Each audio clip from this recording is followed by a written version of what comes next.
Hey everyone, welcome back to my channel. তোমাদের সাথে একটা মেকআপ লুক শেয়ার করবো বলেছিলাম, তো সেটাই আমি এখন শেয়ার করছি তোমাদের সাথে। তো আমি বেরোনোর আগে আগের ভ্লগে বলেছি যে আমি কিভাবে শাড়ি গয়না সবই গুছিয়ে খাটের ওপরে রাখি, দিন আমি রেডি হওয়া স্টার্ট করি।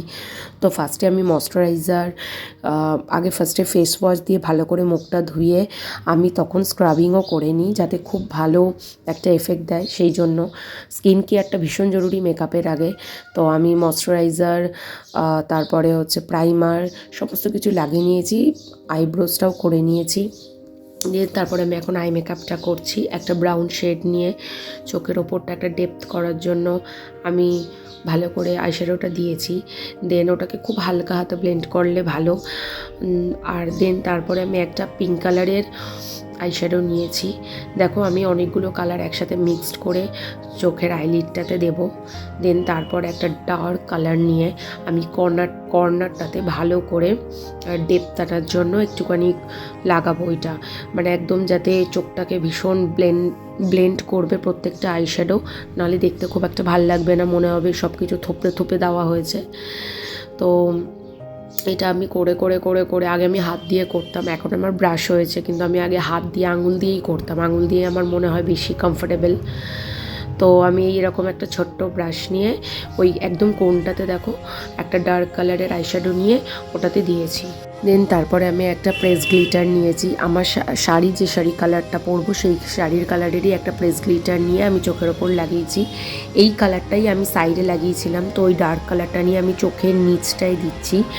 খুব ভালো করে এটাকে ব্লেন্ড করার পরে আমি মোটা করে কাজল পরবো, ওপরে নিচে দুটো জায়গাতেই আমি কাজলটা ভালো করে ডিপ করে দেব।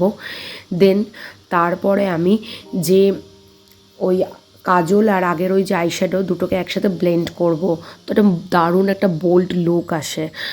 কাজল যত ব্লেন্ড করবে তত বোল্ড লুকটা আসবে, দেখতে তত ভাল লাগবে। আর নিচে আমি সবসময় করে করে আমার একটা হ্যাবিট হয়ে গেছে, এই ব্লেন্ড করার সময় অনেক সময় কী হয় না, মুখ এই নিচের জায়গাটায় না অনেক ফল আউট হয়।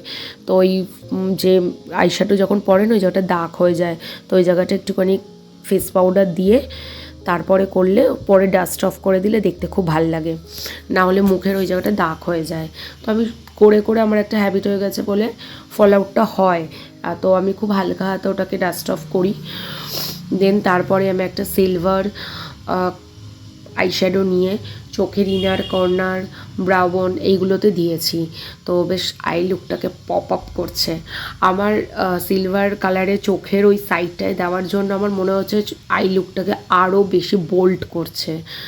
দেন তারপরে মাস্কারা পরেছে। আমি কোনো কিন্তু আইলাইনার দিইনি, আইলাইনার দিয়ে ওপরে কোনো কিছুই করিনি, নিচে যে ওই যে কাজলটা পরেছি তার জন্য এত সুন্দর একটা লুকস এসছে। আর আমি সত্যি ভাবিনি এত সুন্দর একটা আই মেকআপ আসবে। আমি একটা অন্য ভেবে সাজতে বসেছিলাম, কিন্তু দেখলাম যে না, সত্যি আউটকামটা দারুণ এসেছে।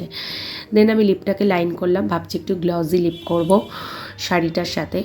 আর এই লিপস্টিকটা জাস্ট ওয়াও, ল্যাকমির এই শেডটা জাস্ট ওয়াও, আমার ভীষণ ভালো লেগেছে। আমার এটা আগে অ্যাটিটিউডের ছিল, ওটা শেষ হয়ে গেছে।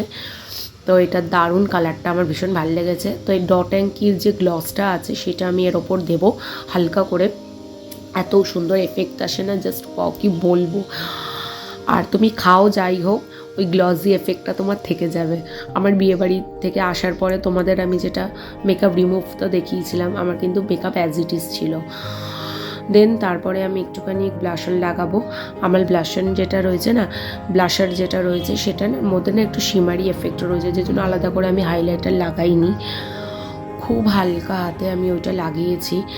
আর লাইটে যখন পড়ছে না, জাস্ট ওয়াও লাগছে, ওয়াও লাগছে। তোমরা জানিও কেমন লাগছে মেকআপটা। আর কমপ্লিট মেকআপটা হয়ে যাওয়ার পরে দেখো আমাকে কেমন লাগছে, আর প্লিজ কমেন্ট করতে ভুলো না। আর